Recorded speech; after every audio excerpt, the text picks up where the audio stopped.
Well, with that, we'll go ahead and start with our public presentations for any of the items that are on the agenda that you'd like to weigh in on, or any item within our sphere of influence, because it's your 2 minutes to how you want to use it. Do we have any public speaker cards at this time that are completed? Is there anyone here that would like to speak on any item? Please come up, Mr. O'Halloran.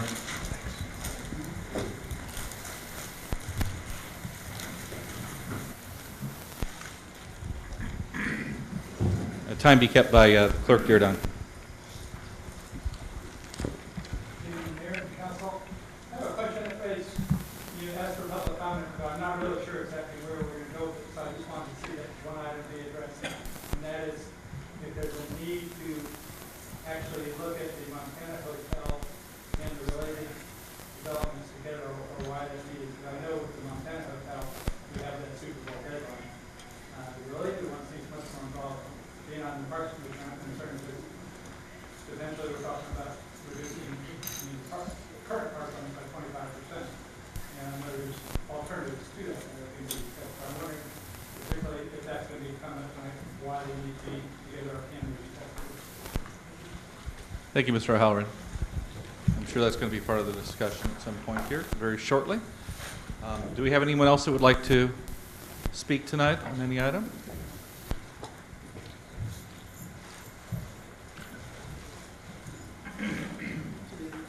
They're all too busy chewing. I saw Julie get up, so I want to make sure she wasn't going to speak. Anyone else? If not, then we'll go ahead and move on to our study session agenda overview. City Manager? Mr. Mayor, members of the council, members of the public, this evening we have our second work session involving these two development projects. In terms of our presentation tonight, the council asked at your last meeting for us to come back and show how the projects would interrelate and how the vertical aspects of both projects could coexist. We have some new information for you, and the developers will be outlining that for you tonight, along with again, another presentation on the design guidelines by Frank Fuller, our consultant. We'll try to interrelate these design guidelines with the two projects that are being recommended for your consideration. One of the things that I asked the departments to do was, this is a huge project. It's a massive undertaking, and I know that we have coined a new term that we're building a city within a city, and we are, rightly so. And it's an opportunity for us to at least experience from a ground level perspective of what it's going to take to create not only the planning process and all of the entitlements and all of the things that are going to go into reviewing this project, along with all of the CEQA elements that the planning director will kind of outline for you tonight. But we'll be looking at the infrastructure and all of the issues relating to the infrastructure, from our power needs, from our water and sewer, all of our streets, curbs, gutter, sidewalk kind of review, and along with the ultimate service delivery responsibilities when these projects are done, as far as police and fire, and then there will be maintenance issues that will go along with this new commercial district. The finance director will kind of conclude tonight's presentation with outlining for you some financial options. Now, we haven't had a discussion with the developers yet. We haven't got to a deal point letter yet where we would identify responsibilities and issues at hand. But these major infrastructure improvements are going to have to be financed, whether they're financed privately or whether it's a public-private financing mechanism. We really need to look at how these issues will be addressed. So it's going to be a very comprehensive overview, and I hope you enjoy it. I hope you have a lot of questions, and it's kind of fun to be on the ground floor level of something like this. So I'm going to turn it over to Ruth Shikata, who's going to introduce the developers, and we'll start the process. Before we do the actual presentation, I'll ask my colleagues to move around the other side so we can see. Also, before we start, is there any questions for staff before we start? If not, we'll probably migrate over to the other side so you can save your neck.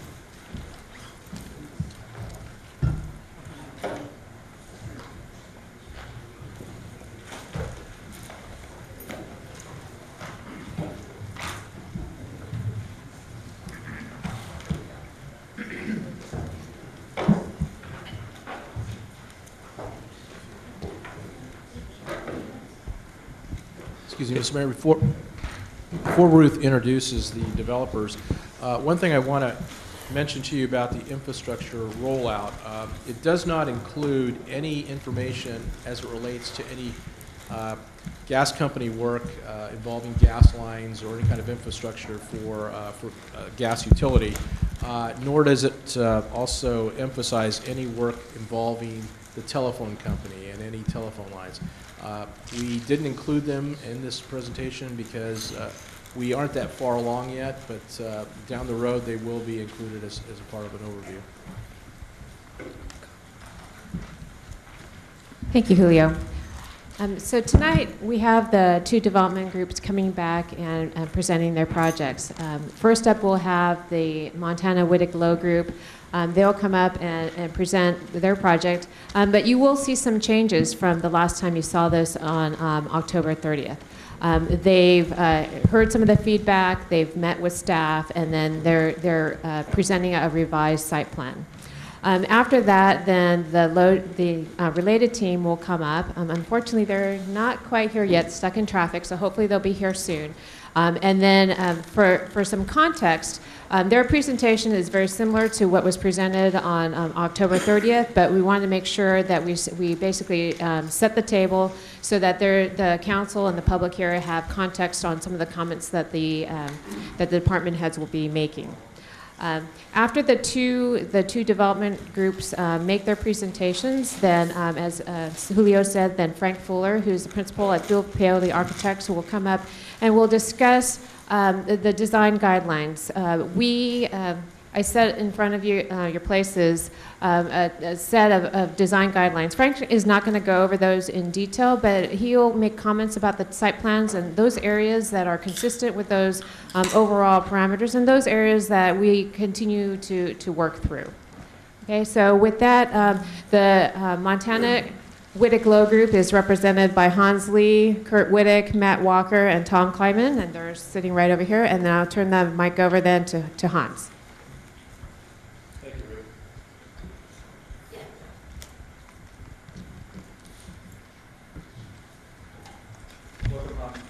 Thank you, Mr. Mayor. Good evening, Mr. Mayor, council members, city staff, and members of the public. Thank you for giving us the opportunity to update you on our planning efforts for Centennial Gateway. Since we were last together on the 30th, we've worked closely with staff, who's been very helpful, including coming in on their own time during a holiday earlier this month. I wanted to mention that, all for the purpose of helping us advance our plan and respond to the feedback that we heard on the 30th and additional feedback we've heard from staff in the meetings we've had since. So I wanted to show you sort of where we left off. This is what we showed you on the 30th. And some of the critical things we heard were going from left to right was Centennial Boulevard needed to be aligned with the future grid that will represent the way the related project will be laid out. So you can see there that red marking along Centennial shows you how that street will be straightened. One of the other things we heard a lot about was visibility, and you can see our office building there that's parallel to Stars and Stripes created a potential visual barrier there along the street that's further to the east.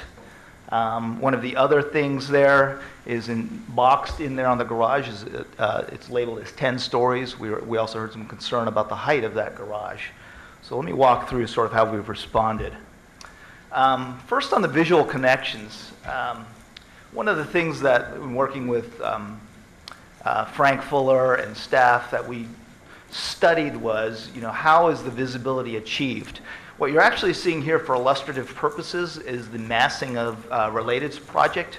So what you're seeing in front is in the gold color is the apartment buildings. We've actually leveled our site just for illustrative purposes. But what's clear to us is that the grid is critical to be able to see the storefronts. The pink is the storefronts of the retail, and then actually you saw in the latest Related plan, they have a nice office tower sort of serving as a terminus to Centennial Boulevard. So it's really the street corridors that we focused on, and we've heard about this desire to create an urban environment, and so it's the edges that the buildings create within the blocks that provide for that urban that urban environment.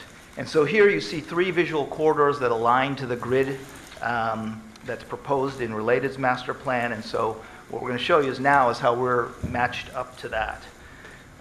So here is an aerial of the massing of our project. You see now to the far right or the far east, we've got this street now that connects all the way through. So more specifically on Centennial Boulevard, the prescribed guideline is a 30-foot sidewalk.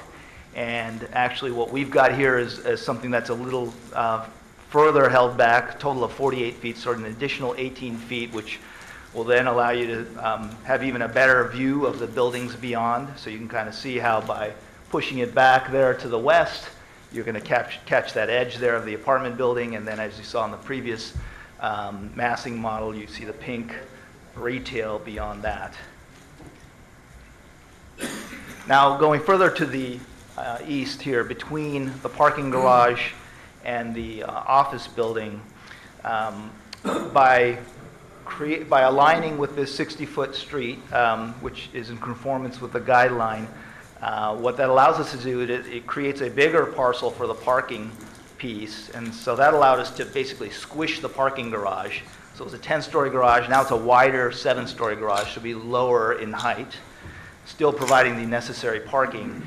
And in order to, now we have a tighter site for the office piece, so in order to get the office in there, we had to rotate it 90 degrees. So it worked better in a north-south orientation. And that's kind of what you see here off to the side with these sections. You know, we're still trying to generate the floor plate that meets the market. So it's going to go basically from edge to edge, stars and stripes, all the way down to Tasman, including the 30-foot sidewalk. That is part of the guidelines. So here's our revised site plan. I think you can see here now that it aligns nicely to the Related grid. We even have sort of an additional visual corridor there between the 2 office buildings.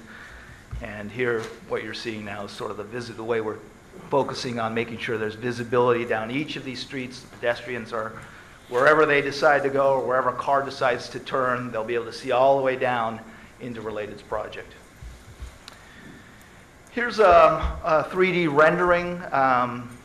Apologies to Related, we've got their massing there in gray. We know that per their last presentation, they've got some very attractive looking buildings. But this is really for just study purposes. And so this is kind of the view from Centennial. I believe it was asked last time, what would it look like if I'm standing at the Centennial Gateway looking down? Can I see the Related project? And so here what you see all the way down to the terminus where they have that new tall office building and you know, the shopping storefronts on each side of the street, as well as the apartments, which are the first thing you get to beyond our project. The other thing we wanted to point out, and we know that there's some concern, and we're still studying it ourselves, is about a bridge connector. Our view on it is to have this be a thin profile connecting the east and west to, but providing a visual, still providing that visual corridor. The functional purpose is to provide a safe crossing over what's going to be, you know, multiple lanes of traffic. And it'll keep that traffic moving, that vehicular traffic moving, and so this is a way to keep the pedestrian traffic moving as well. And the other thing you can see is that we're massing each side of Centennial and comparable to City Place in a way that creates a strong north-south axis now. These down here are just some examples of pedestrian bridges that have sort of more of a transparent feel. I think there's also some talk about, well, maybe it can serve as an announcement. I think we could look at that too, but right now I think the concerns have been more, you know, will it create a visual barrier? And what we're trying to demonstrate here is that maybe if done rightly, it won't. We also thought it'd be important to give you a sense of what it would be like to arrive at Centennial Gateway. Many people will be just turning onto Tasman from Great America, and so this is kind of your driving down and what you see as you first make that turn onto Tasman.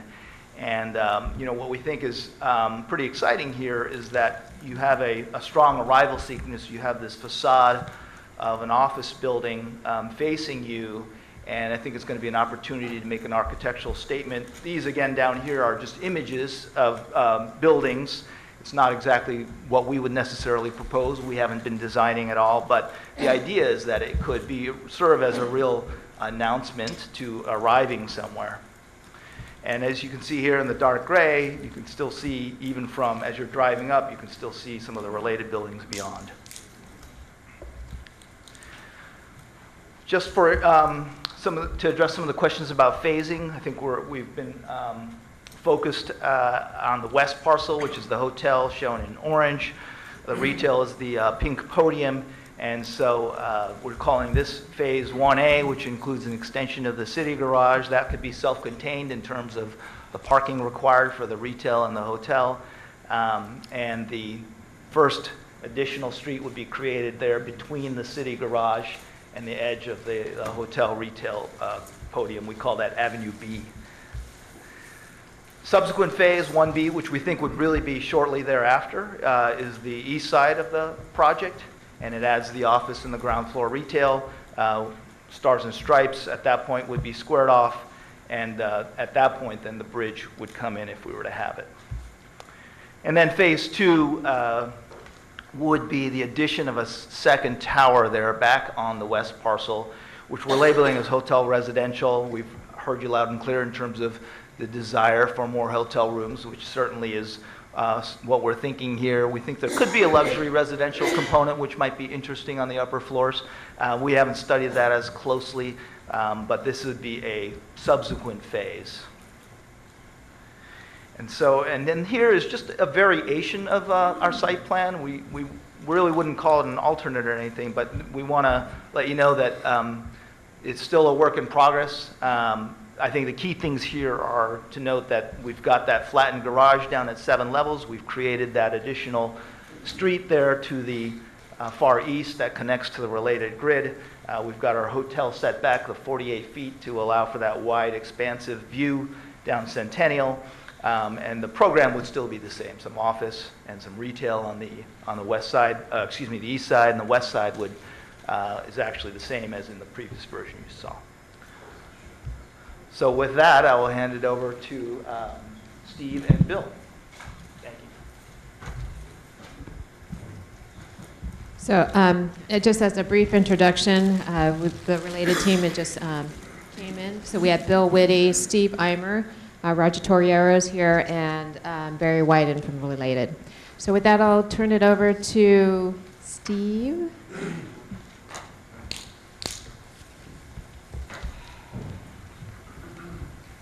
Welcome, Steve. Thank you, Mr. Mayor, council members. My name's Steve Eimer. I'm with Related Companies.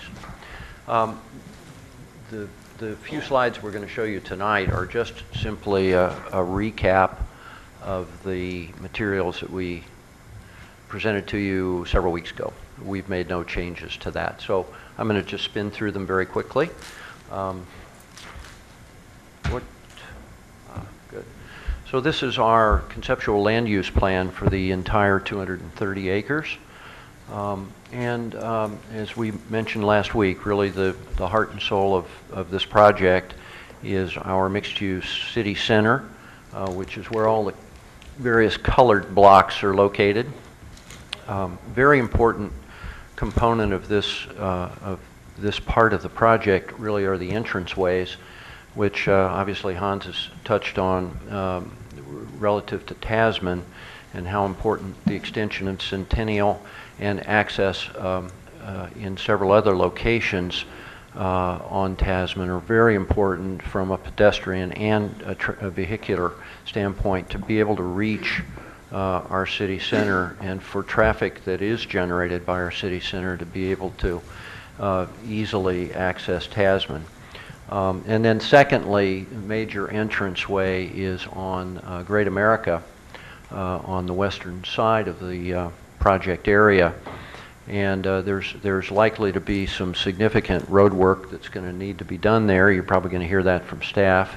But yet, it's extremely important with the scale of what we're trying to achieve here to be able to have two major significant and very attractive entrances into our project.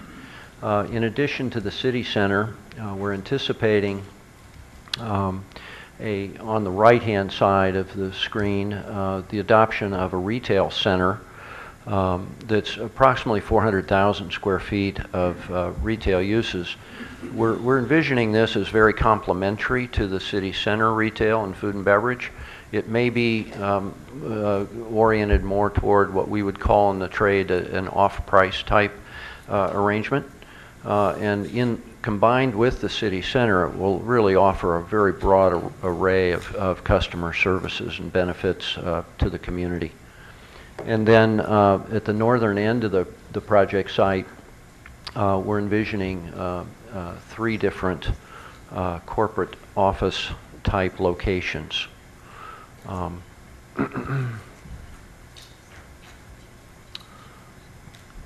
As this slide depicts, the total development envisioned at this point is about 5.3 million square feet, with about 530 residential units in the city center component, about 1.5 million square feet of commercial uses, 2.2 million square feet of office, and we're also anticipating at some point developing a hotel as part of the city center. And this is just a little recap on the city center, which I think I've covered. It would consist of about 1.5 million square feet of true mixed use, live, work, play activities. And just a couple of quick renderings which we displayed to you a couple of weeks ago about our vision of what this city center might look like. A variety of architectural styles and building heights in a very strong urban kind of environment. Thank you.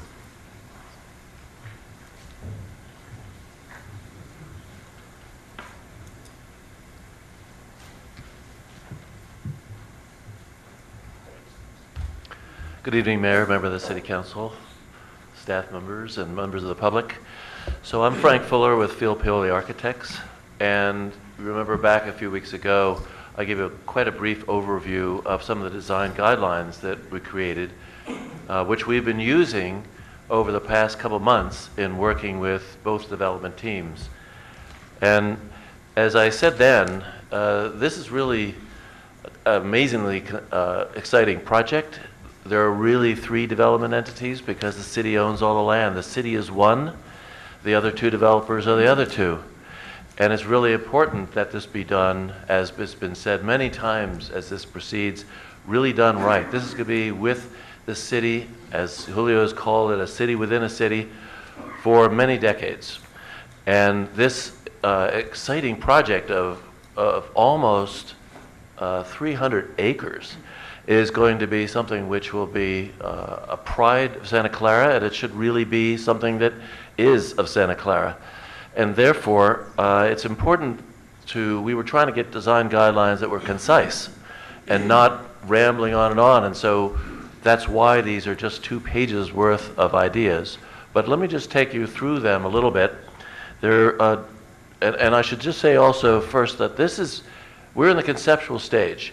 And we're going to hear tonight from all the different staff members about all the effects and the infrastructure and the different parts that makes a project of this scale able to be realized. But as far as the architecture goes, as far as design has been conceived in terms of buildings, you've probably seen as much tonight as any of us have, because they're blocks, they're massing, they're site plans, it's early. So let me just go through it a little bit.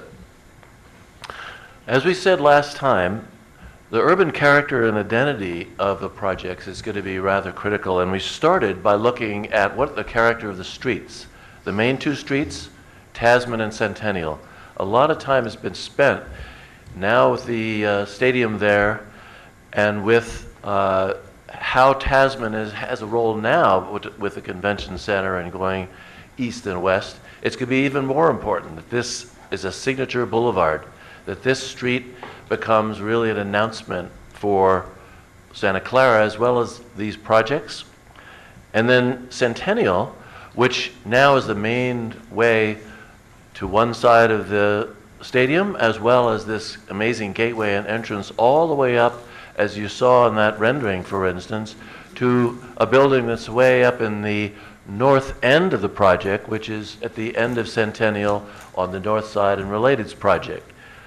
Both very important streets. They are going to be really character streets, and that's why the views on Tasman, the views on Centennial are so important. The third piece under urban character and identity we talked about is the signage, the lighting, the branding.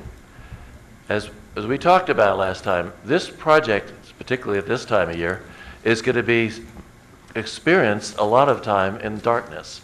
In other words, it's going to be nighttime. And so how it's lit, how the signage works, how the street signage, how the store signage, how the building signage, all that's going to be part of its branding, and it's going to be there next to the stadium, which is really large and has its lighting up on the top. So there's going to be a lot of different plays of light that's going to be important to the project.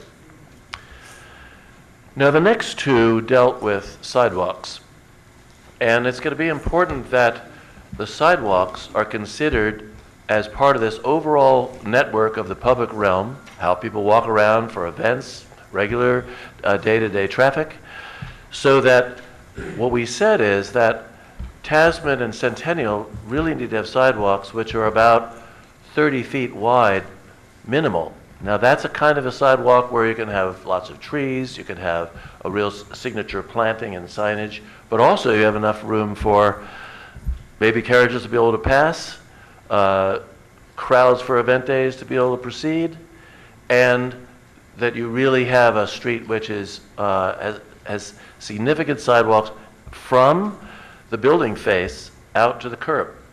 So it's not as if it's set back from a property line necessarily, and it does need to take into account how much the light rail needs, how much the car traffic needs for moving, because this is for pedestrian and pedestrian-related traffic.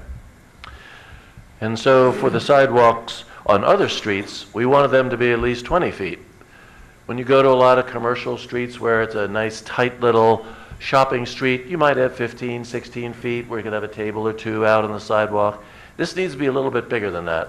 It needs to be 20 so you can actually have something on the sidewalk where it's a commercial street and you have activity, but not too big so that when there's not a huge crowd there, it doesn't feel empty. So that's why that dimension was given. The next group, which is called access and circulation, there's a key one which we've been working on a lot with the development teams, which is it seems that with a project as big as this, we have one entrance up on Great America Parkway, and then everything else so far is off of Tasman. Now, that means that those access points are going to be rather critical, and so we asked for and have been working on having 3 access points on Tasman between the city's parking garage and the railroad, or the overpass over the railroad. One of those is Centennial. One of those you just saw right next to the city parking garage, a new street, which is about 60 feet wide. The third one has been a big challenge, and there'll be lots more discussion about it, I'm sure, and we've been working on it a lot. In other words, at the bridge where Tasman crosses the railroad, can you have slip ramps that come from Tasman from Stars and Stripes onto Tasman? Can you have another system, maybe elevated intersection from the bridge over the railroad off of Tasman? Whatever that possibility is, if we don't include something like that, then the intersection of Centennial and Tasman will be so impacted that it could be a detriment to the success of the projects. So we really feel that's quite important. We saw the north-south street at the garage, which was that second point. We also saw, that was just shown to you, one of the things which is evolved in the Montana Wittick Low project is there is that street that's 60 feet wide between the parking garage and the office building on the east side, which was just shown to you in the schemes. That was that third point. And then Stars and Stripes Way, this has been something which actually both teams have agreed is a really good solution, which is Stars and Stripes makes a huge radius bend as it goes on the east side near the railroad station.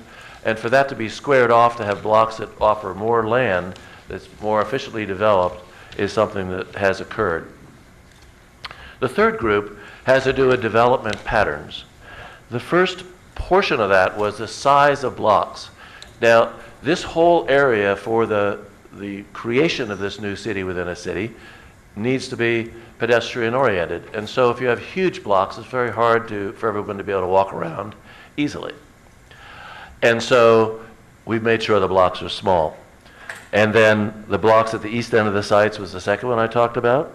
And the third one, which is probably the biggest of all the issues outside of the access, is that the topography of the site goes up and down right now, and it needs to be looked at so that not only infrastructure will be working well, but all the access to parking for existing garage and all the new parts of the project will work well.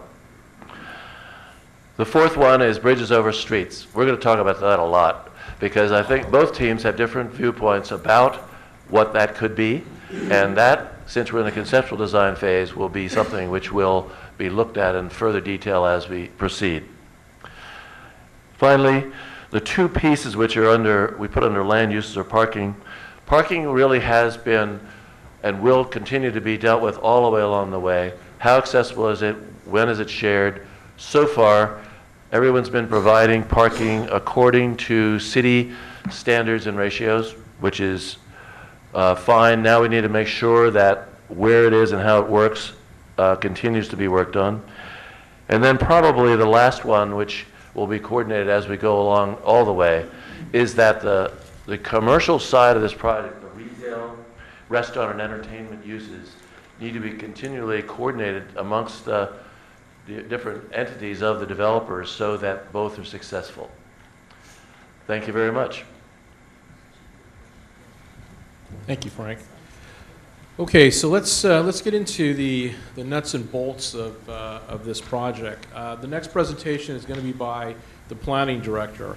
What I really want you to focus on as he goes through his process is that this is a very, very technical, very comprehensive project.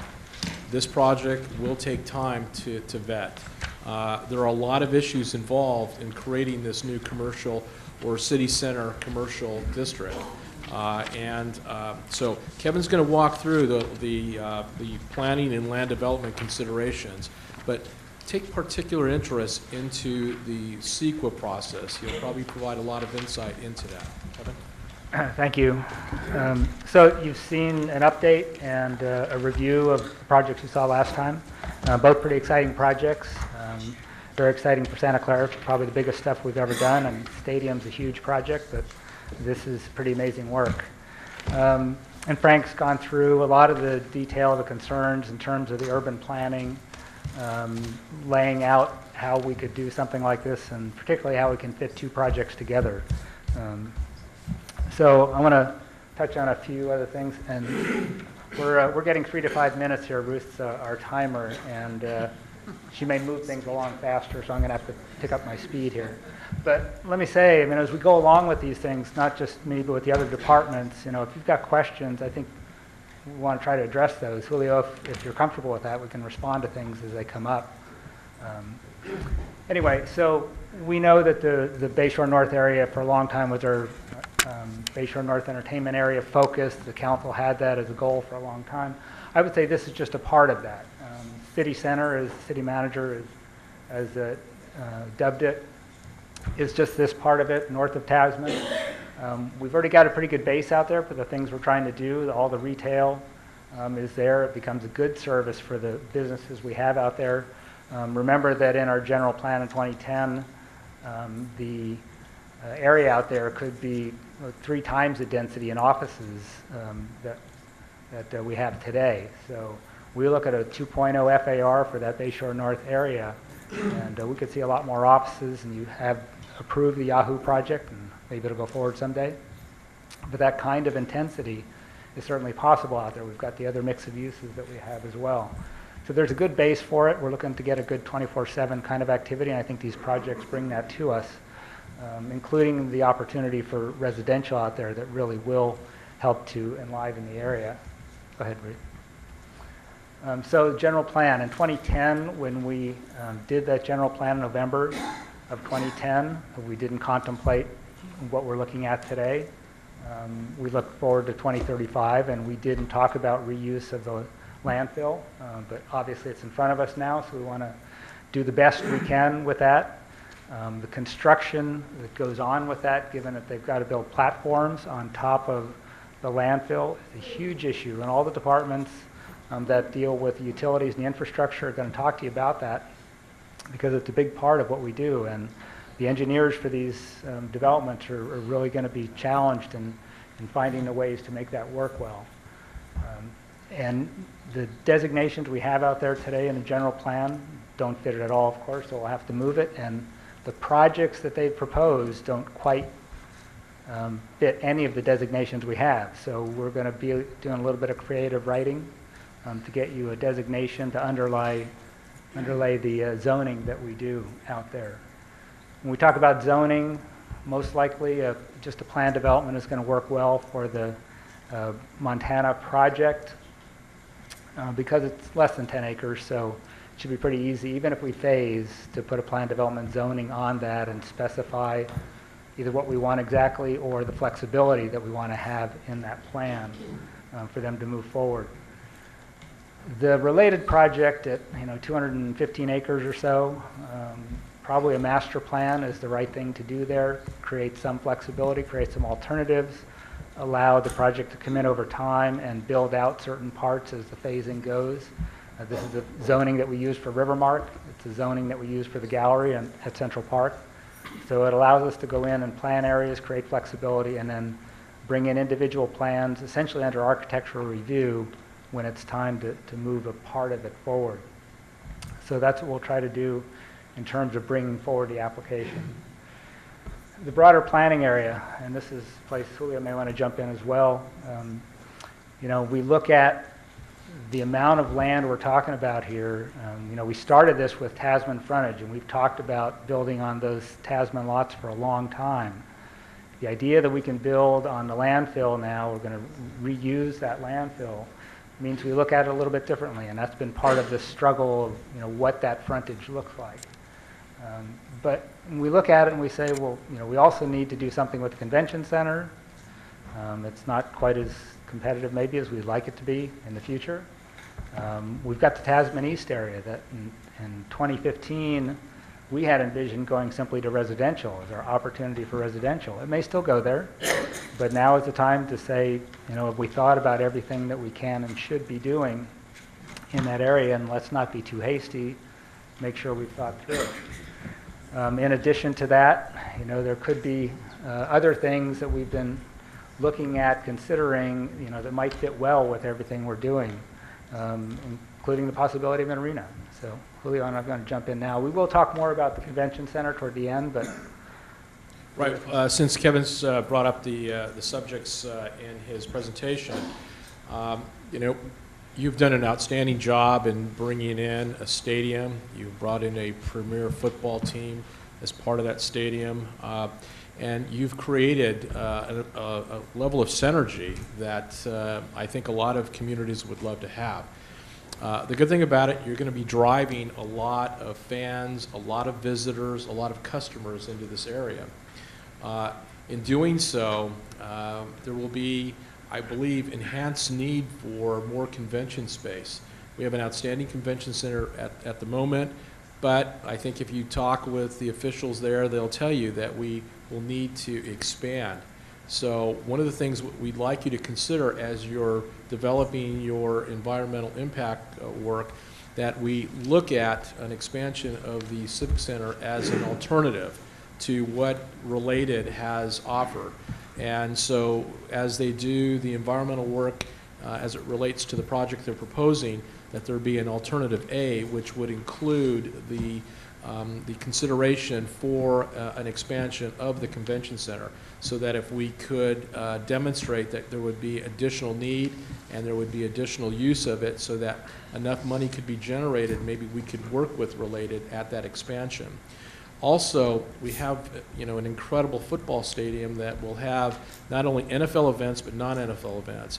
But as a companion to that football stadium, we need to have an indoor venue that will allow us to provide for other types of entertainment and other types of uses that could be put inside an enclosed building.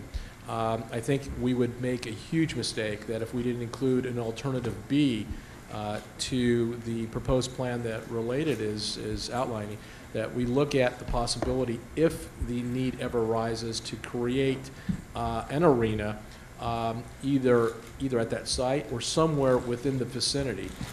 I think as we look at our plans overall, we have to not only look at what's in front of us, but we also have to explore what those alternatives are, so that we can stay ahead of the curveball, so to speak. And I think this is the time to do it. So, not to say that we have the money and the ability to do an arena or even the expansion of the convention center, but I think it would behoove us to at least consider those options if the need arises. Thanks. Ruth, I've probably burned about 90 seconds now. Okay. CEQA is obviously a big deal. I mean, these are very costly documents, take a lot of time, a lot of money. I think the ideal for the city would be one document that covered everything and was program, project, EIR all together, so we could think about those other uses that we've talked about and fit them into a plan somehow. But we've got two projects, two independent developments here, and they're going to move along probably at different paces, in part because of the difference in complexity of the two, but just putting them side by side with the issues that we have, including the topography and everything else, means that one will sort of rely on information from the other. So it's going to be very complex. They will each want to be doing their own EIR to move at the pace that they want to get a good project description. So we need to do that. One of the real complexities here is the residential issue, dealing with the regulatory agencies. We ask them the question about residential and they say we've never done that before, which isn't a good enough answer, but it is what you get. And I think we want to make sure that we deal with residential in some way if that's part of what the council wants to see. So that'll be part of it, and we'll make it complex because of the landfill. And just in terms of the process to get this thing going, we need pretty good project descriptions. So when they come forward and this council is ready to say, go for it, do it, we'll need to make sure we've got a pretty good description, including flexibility alternatives in there, so we can get that environmental process going. So it begins with that. Again, we've talked about this quite a bit already, the synergy of it all, fitting these two things together, making it all work. There are distinct agreements in the way we're going to move these two things forward, but we need cooperative planning to make sure they look like one project when it's done. We appreciate the work they're doing, but again, this is the city when it's all said and done. Developers are here, and they do great things for us, and that's why we have partnered in these, but in the end, it's got to look like it's all together. So I just want to touch on a couple of things in this list, and what I'm really doing is sort of leading into what some of the other departments need to talk to you about, some of the details of things, the street patterns, utilities, all the other infrastructure that's there. But the parcel and roadway configuration, and Frank talked about this a little bit. I think the next slide. So you can see here what Frank talked about, and that is the road alignments today. Give you a couple parcels that don't quite match up to the plans that you've seen. The Tasman lots are not square, not rectangular. We're talking about putting addition on the back of the city parking structure. You've got power lines there that come in, and we've got the power lines come in right here, right about where we would want to put a bridge in. There's a pole that sits right there. We've talked about a slip ramp. Do we move the pole? Do we put the power lines underground? Those are the things that staff can talk to you about, but it's a very complex project, and it's not just horizontal planning, it's vertical planning. And so here, the intersection of Centennial and Stars and Stripes, you're looking toward the parking garage. You can see how much lower the entry of that garage is. It's down below the horizon there. So you're going to move from Tasman. If we didn't change it, you'd come downhill and then you go back up to get on top of the platform, which is probably going to be another 15 feet in the air. So, how we do this is really important, and we've got to think through all that, moving the utilities, and I'll talk about that. So you can see, the heights out there. We've got hills, Mount Santa Clara. So, next slide. The second one, I just wanted to I guess I mentioned that already, the three-dimensional site planning. So that's the other parts we're talking about. Frank talked a lot about the access to the site. Remember, this site is going to be pretty visible from a distance. We have a stadium first as a good landmark, but as you come up to it with it sitting on top, you'll see it. But that Tasman entrance is really important. That is the front gate. Well, once you know the project, you may come in off one of the other entryways, but that's still going to be the important front gate for this. So the rest of these issues, I'll let the departments talk about and leave it at that unless you have any questions. Any questions for Kevin?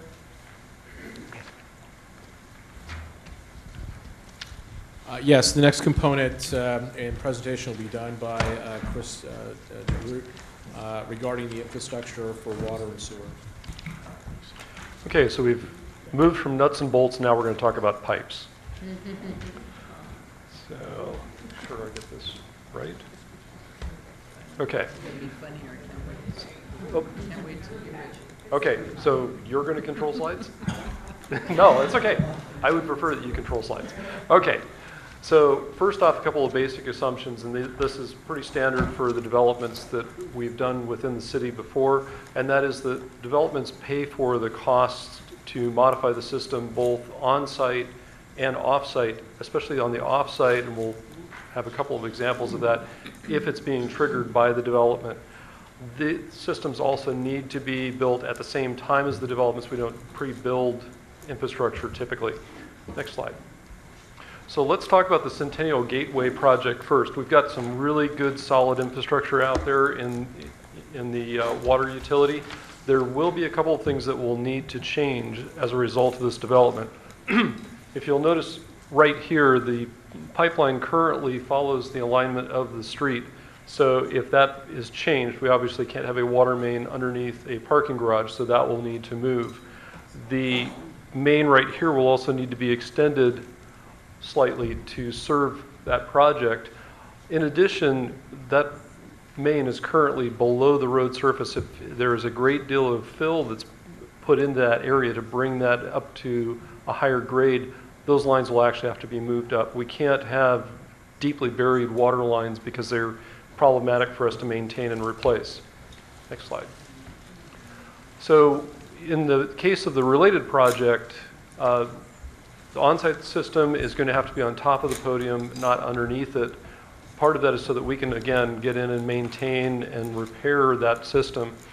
One of the things that is somewhat problematic, but not something that we can't overcome, is we have really good pressure out in that area, really good flow, but at 80 psi in the street, we will burn quite a bit of that pressure just to get it onto the top of the landfill. And then if you're looking at a 6-story or higher structure on top of that, it really is going to need to be booster pumped up to that highest point.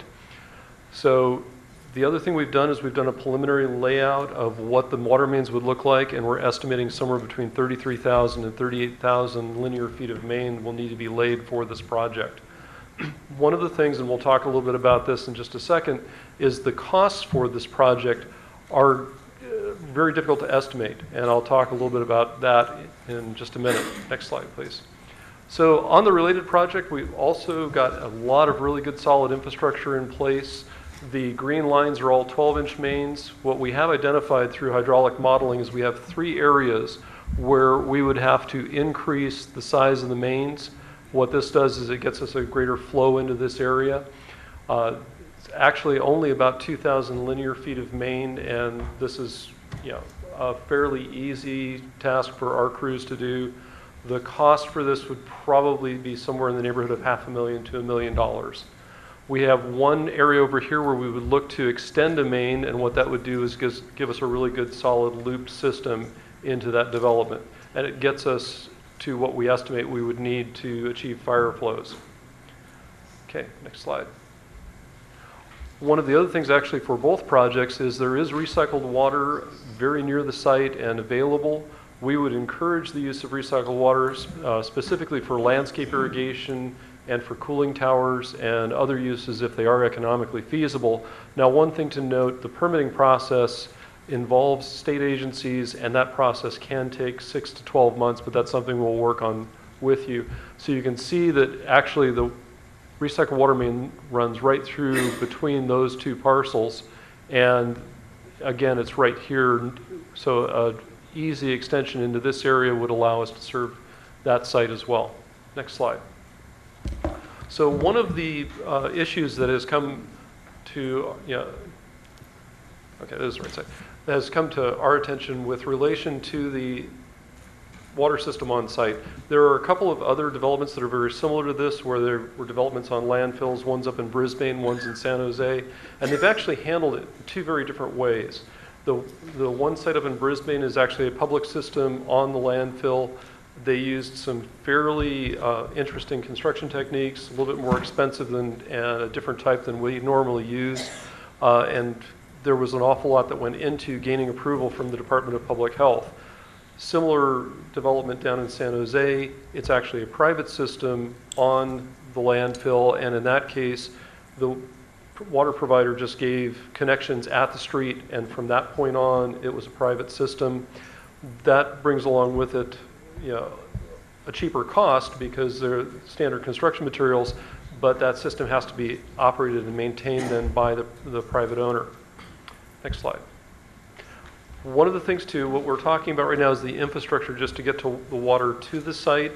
What we've also still need to do when the projects come forward is do a water supply assessment, which is actually an analysis of the sufficiency of water to serve the project. And with that, I'm going to turn it over.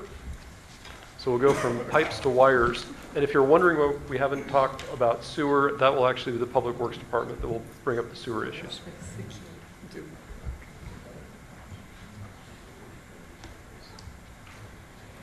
Thank you very much. There's only very few things more exciting than water, and that's electricity here.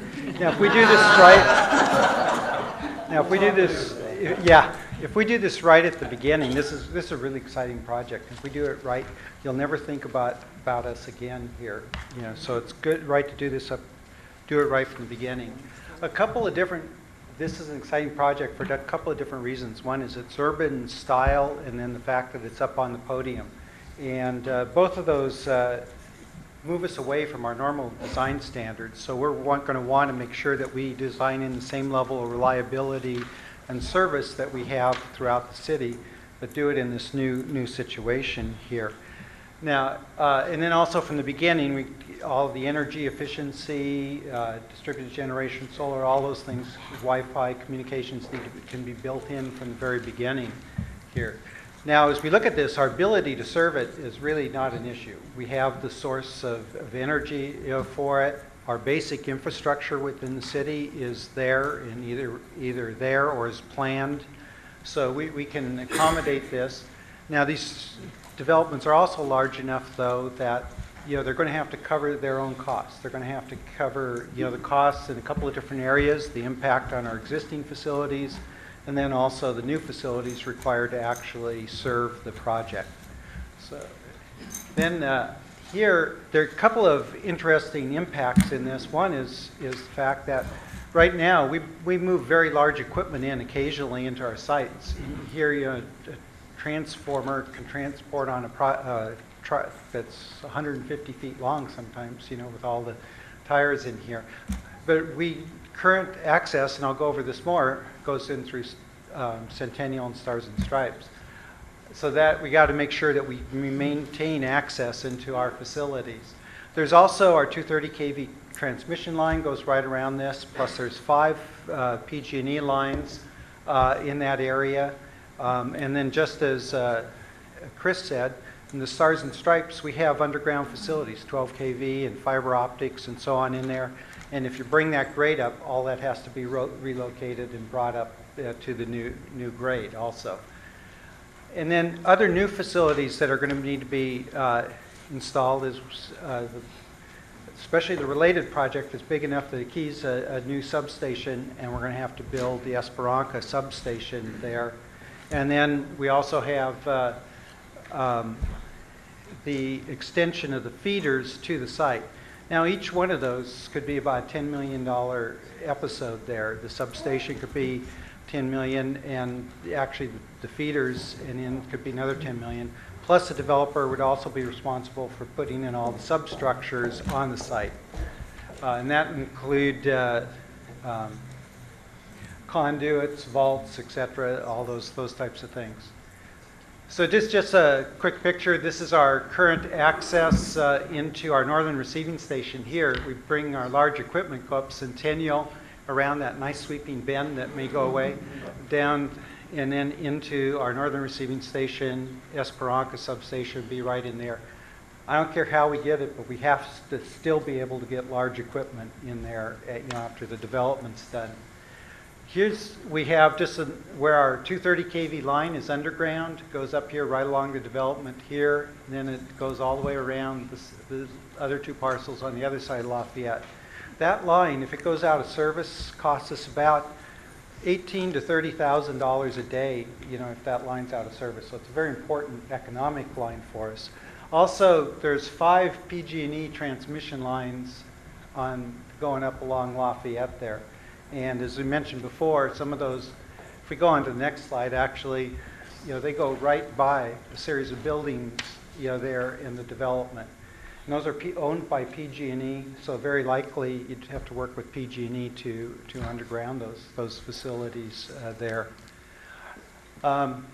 This is just a view of how we'd bring the feeders in from Esperanza substation. We have to have at least 7 feeders and bring them into the various areas on the site. That's just conceptually how we do that. Again, they'd be heavier, larger than normal, but they'd meet our same design standards. Now, another issue out there is the public versus private streets, and how we do the development. It impacts us because if public streets, we would normally do the street lighting.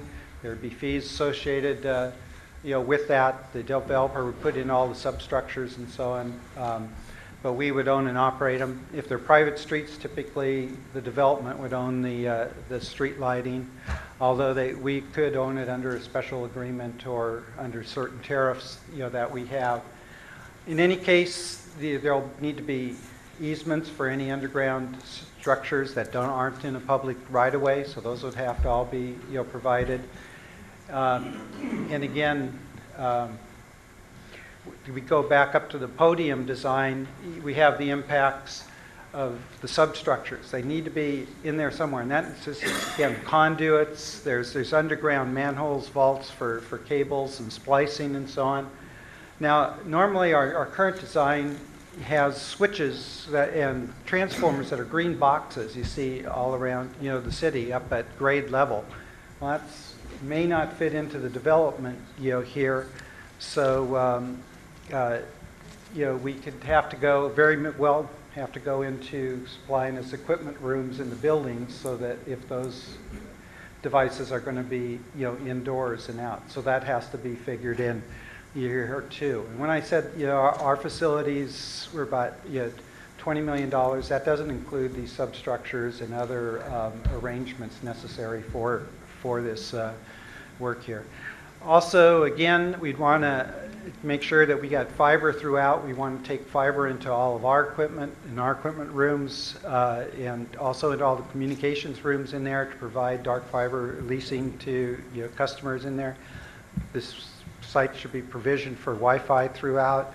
Energy efficiency, should be put in from the beginning, and we do have a number of rebate programs and other programs so we can participate there. Same thing with solar. I notice you have all your rooftop shade structures on parking and so on should have solar whenever possible. I notice you have a number of green roofs in there, which is really cool. Again, we get rebates and would like to partner with there. But I think you should also consider combined heat and power in provisions, potentially even for energy storage, because as we're building for the future here, as we go forward. So with that, I'll turn it over to Rajiv.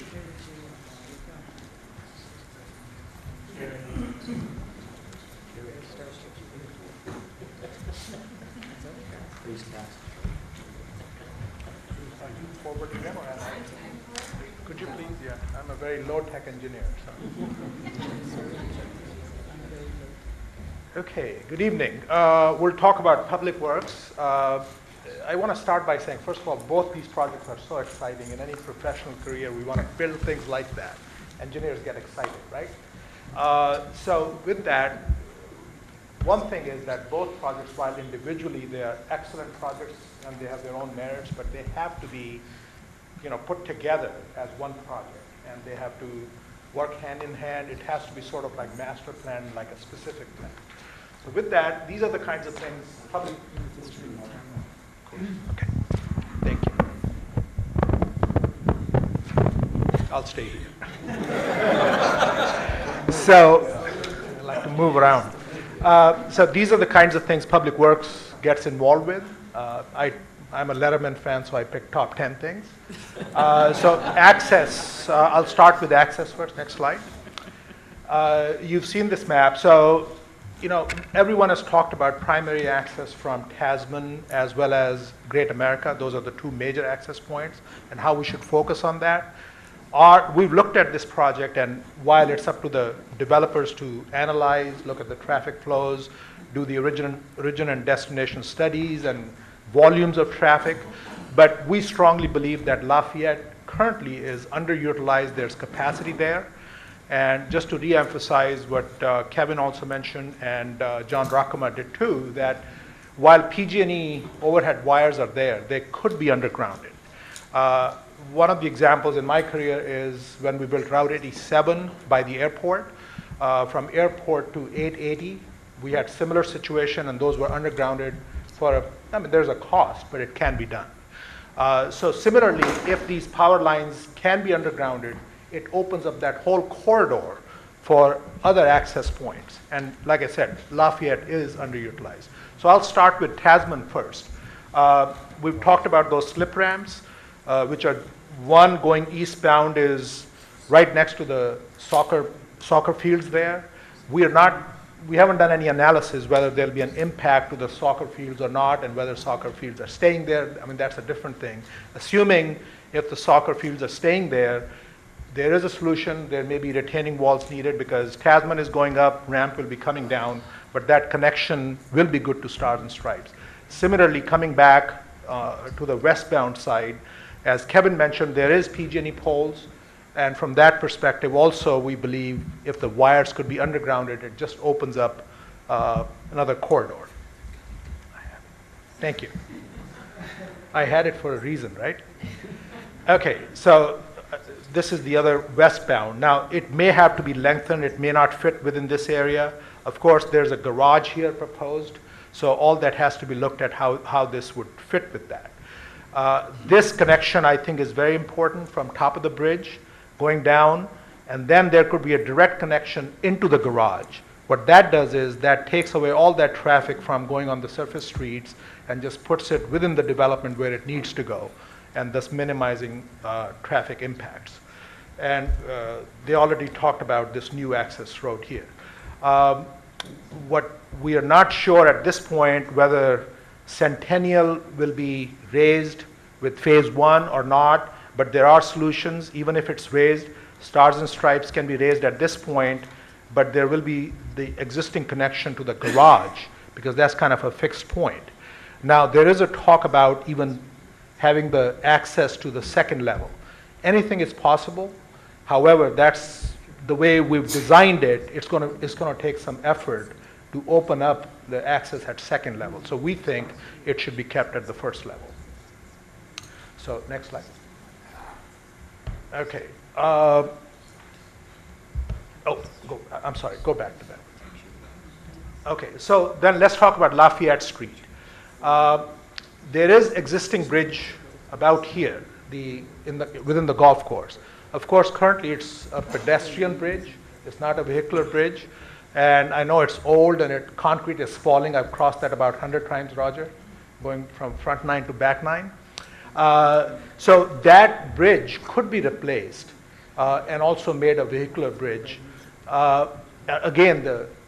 power lines come into play, because current clearance is there because of the pedestrian nature of the bridge. Once you make it vehicular, you need clearance again. So from every aspect you look at it, more and more you can come to a conclusion that the lines should be undergrounded, those PG&E lines.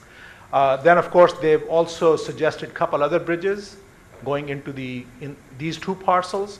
However, as we understand, currently they've shown access just northbound Lafayette to this side and then going back north on Lafayette. So once again, if the power lines are gone, this bridge, we believe, on all these 3 access points, you could have ramps going up and down in the middle of Lafayette Street, in the median area, and you could control them with signals at the center of the bridge, all these bridges. So that opens up full access to the development. Not only do you have access from these sides and Great America, it also opens up Lafayette, and people can come from the backside. One thing also to keep in mind would be at the end of Lafayette, we all know the configuration. Once you go north on Lafayette, in order to get to 237, you go under and then Gold Street and come back here. You go westbound on 237, and eastbound you can go this way. So we haven't talked to Caltrans yet, but just to make you aware, I'm pretty sure Caltrans would want something done at this location to address the traffic flows. They may want another ramp going eastbound toward 237 at this location if you're northbound, or some improvements to these ramps, just something to keep in mind. On Great America, this entrance will work. Just want to point out that with Irvine project, we just put a new signal here. So these are pretty close to each other. They have to be synchronized and they have to work as one signal. So those are some of the things to consider as far as access is concerned. Next slide. Okay, for storm drain, there are 2 big waterways, Guadalupe and San Tomas Aquino Creek. So depending on how the layout is, part of the site can go towards Guadalupe, part can come this way. There is existing pump station at the tennis court site, which needs to be upgraded. That's an old facility. So just to point out that anytime you upgrade a pump station, rule of thumb, you'll spend at least $1 million. But if it's a new pump station, you'll go $3 to $5 million. So depending on whether it needs to be upgraded or it needs to be replaced, depending on how much flow is coming in from the development. So that's some consideration. There's another pump station here, which is Tasman, and it goes into a little channel along there to the east side retention basin. However, that's a very environmentally sensitive channel. So as part of the CEQA process, we should look at that, or we may have to put additional piping there. So storm drain is the easy one. The only thing would be the grade differential. Some places, because existing pipes are there, you may have to go, or you may have to have a retention basin or things like that. Next is sanitary sewer. Again, this is at the downstream end of our system. There are trunk sewers. The capacity may be there. However, it's a very aged system, 50, 60 years old. This is one of the original ones. So we have to do the condition assessment, and new pipes may be necessary. And similarly to the storm drain system, pump stations, again, may need to be added or replaced. A challenge will be in this area. As we know, this is the landfill area. And if the proposal is to, I think that's the only way to put piles and put podium on top. So existing lines are all gravity. So unlike water that's pressurized, these are gravity lines. So once you have a podium, you have to have utilities above that. So how do you connect those utilities to existing utilities? So again, there'll have to be some new system added to that. So that's on sanitary sewers. And landfill. There have been meetings, I know, related, and our staff and the regulatory agencies have started contacting each other. So post-closure, we currently have a post-closure agreement, and currently our expense is about $440,000 per year for post-closure arrangement with the regulatory agencies. We are guesstimating at this point, which may go up to $1 to $1.5 million annually. Methane gas, we collect that. There's a collection system, And that will have to be modified. And also all the buildings, all the structures that will be built above the podium, each one will have to have a monitoring system. And so, and in order to get to the landfill, we may need additional access points. And how do you get through the podium into that area just to monitor would be another challenge. So these are some of the other miscellaneous things. Kevin has touched upon those. The parcelization of all the things. For example, for the Montana project, garage is still part of those two parcels. We have to separate that, and other things may need to be done like that. Operations maintenance, private and public streets, that'll be a discussion point later on. What's private, what's public, because that impacts the maintenance of it. Other agency coordination, not that it can't be done, but there are agencies out there, Caltrans, Water District, all the other regulatory agencies, Corps of Engineers will get involved. So there's a timing issue. Everything can be reviewed and we will work with them, we have good relationships, but still there's a timing issue. And then resources, that's a separate subject. Internally, we'll have to discuss, we have to gear up to review all the plans as they come in. And then bike and ped amenities will also be looked at. So with that, I'll leave it there. Thank you, Rajiv.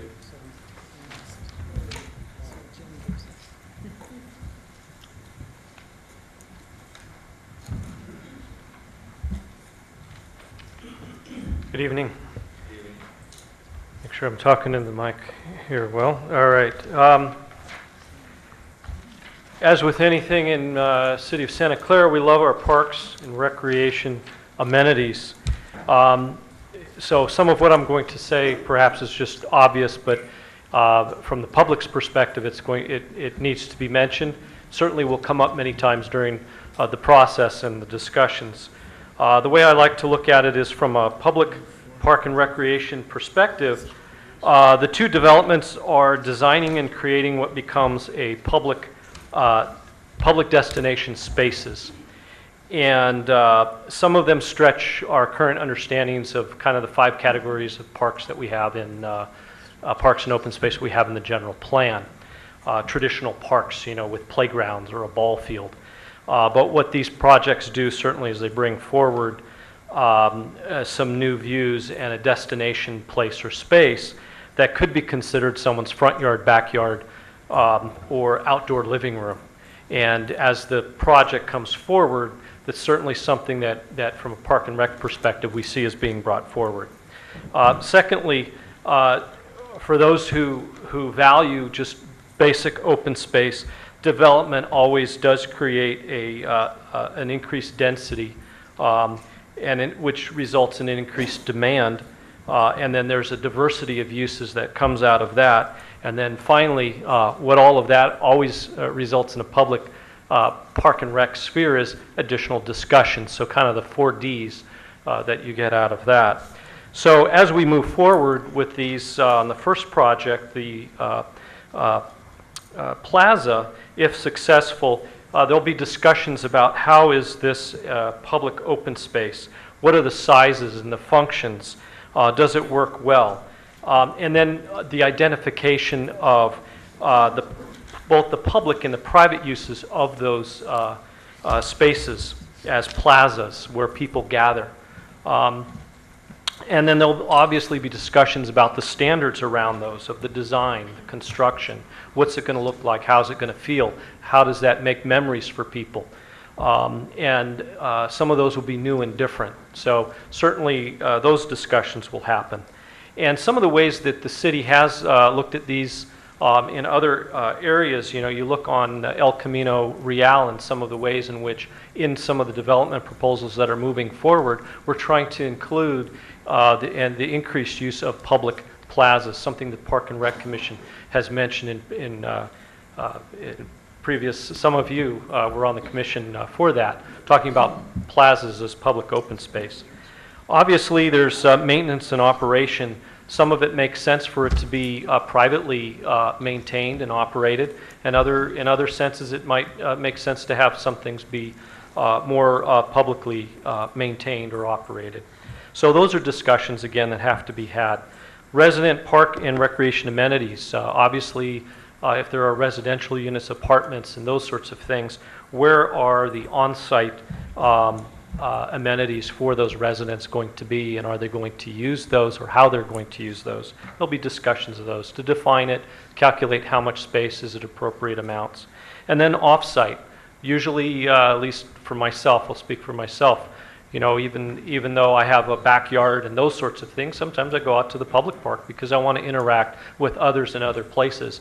And like most people who are tried and true recreators, we try to vary our experiences. So obviously there's some impact that these developments will have as people come home, but then they want to go out, walk their dog, they may go to other public park spaces in the area, and therefore there's an impact there. So also on the short term, there's just the regular construction impacts to local parks and existing operations. Obviously, if this project, this particular one moves forward first, then there would be impacts to the golf course and amenities behind it. Moving on to the next slide. The related development, again, some of what I'm saying is just obvious on the face of it, so if I'm boring you, it's just that we want to make sure that the public also understands that we see these things straight out. So rather than say, well, it's left unsaid, we're saying it. Obviously, there's the transition from the current use of the Santa Clara Golf and Tennis Club and as well as David's Restaurant, the BMX bike park. You know, all obviously those there's a transition from that use to the new use. There are closure costs to the golf course. We are looking at those, and we'll probably bring those up in future discussions as well, depending upon when the actual project moves forward.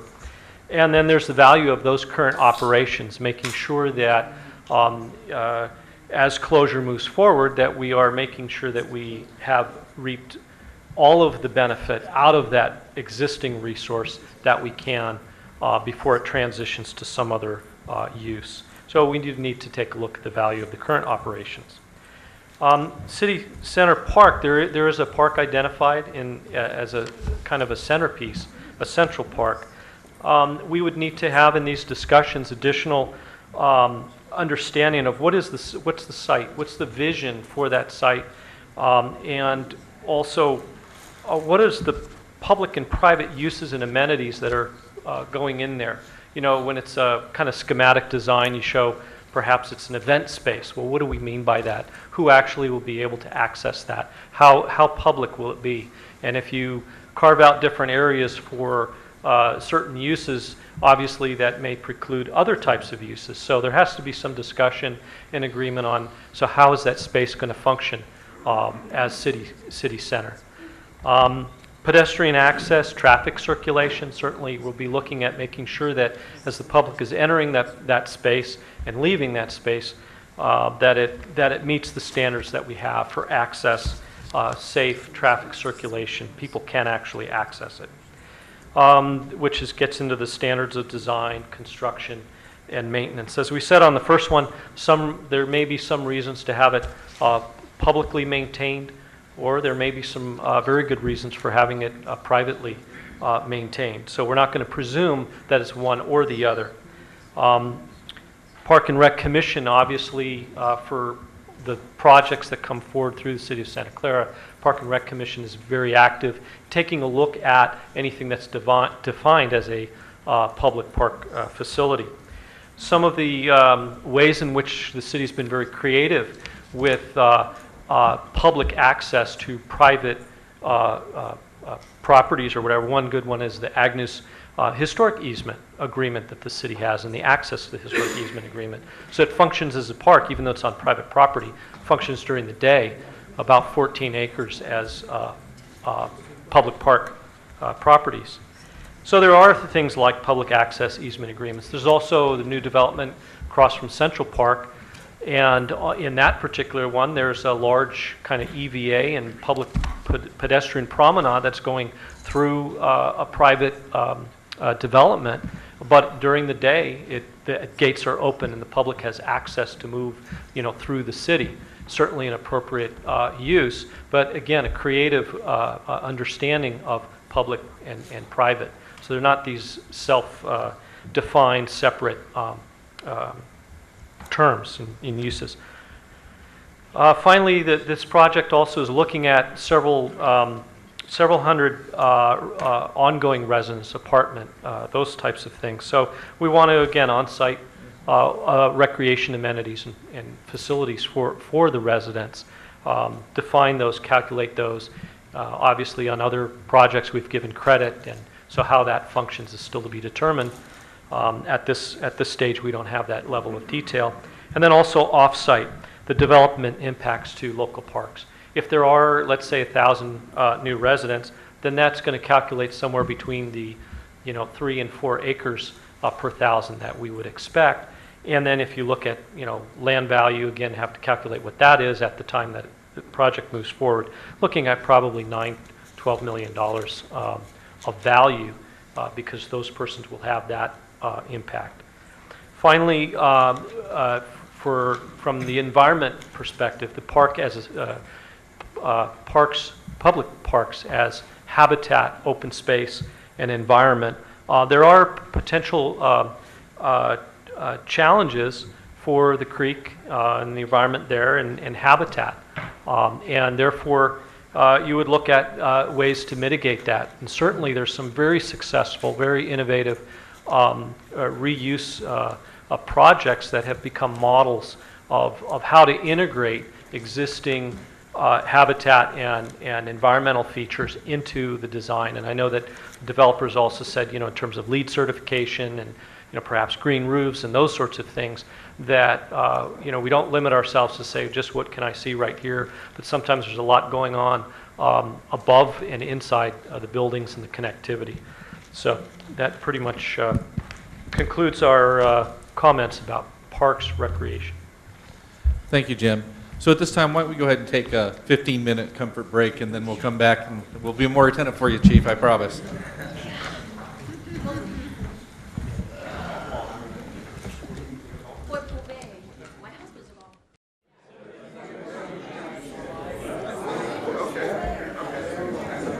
Okay, Chief Sellers, if you want to go ahead and get started and everyone can find their seats, that'd be great. All right, I promise I'll be very brief, or try to be anyway. Ruth, you ready? Okay. Okay, congratulations. The buildings, it's all set, it's all built, and now I get to work on the project. I'm going to talk about police staffing, the facility potentially, and radio communications. So what I did was I went out to try to find a similar development, and obviously we weren't able to find something similar. So we went to Santana Row, and we found out Santana Row is very similar to the City Place. It's 41 acres. It's a mixture of residential, bars, shops, restaurants, and hotels. The related project is going to be about 230 acres. 89 acres will be the city center that we were just talking about, so it's going to be twice the size of Santana Row. Very similar, except also at the north end will have some commercial buildings. Next, please. Calls for service. Santana Row has a private security, and as you can see in 2012, it had just a little over 116,000 calls for service for the private security. To put that in perspective, City of Santa Clara for the entire city responds to 65,000 calls service, so almost twice. San Jose Police Department, they do hire overtime for security for officers, and in 2002, they responded to 820 calls for service, San Jose Police Department. And what they do, they have a layered approach. Typically, they have their security respond to most calls, and then if the security is not able to handle it, then San Jose Police Department officers respond. As I mentioned, they do hire officers for overtime, approximately 640 hours per month, which equates to 7,680 hours per year, or 3.7 full-time officers. So for the project that we're talking about, we're probably talking about a minimum of 8 officers needed for this development. Next, I would like to talk about substation. We currently have a Rivermark substation and our main facility at 601 El Camino Real. The substation at Rivermark is approximately 2,500 square feet, and it houses our north side substation officers who works for nuisance suppression, and we have a community service officer working the front desk. If you look at the map, down at the bottom is the police department, and it's approximately 3.38 miles to the north side substation currently, and it's 5.23 miles to the new development area. So as you can see, I think it would be a good mixture to have a storefront facility up in the new development. It would provide our officers an opportunity to interact with people. And also the citizens who live up there. As we heard last night, the north side is very impacted and really would like us to reach out to them and be involved in their communities. And it would give a location for our officers to write reports and be visible up at there, which I think would be a good way to make that area a very safe environment. And last, not least, you heard many times we are currently replacing our radio system, and I think it's very, very important that the radio frequencies penetrate the buildings. We have found in new construction, and especially with our older system, that in Kaiser Hospital and actually in this building down in the parking structure, because of all the cement, we're unable to transmit. I think it would be very important that any kind of new construction that our radio system does work in there. That is it. Thank you.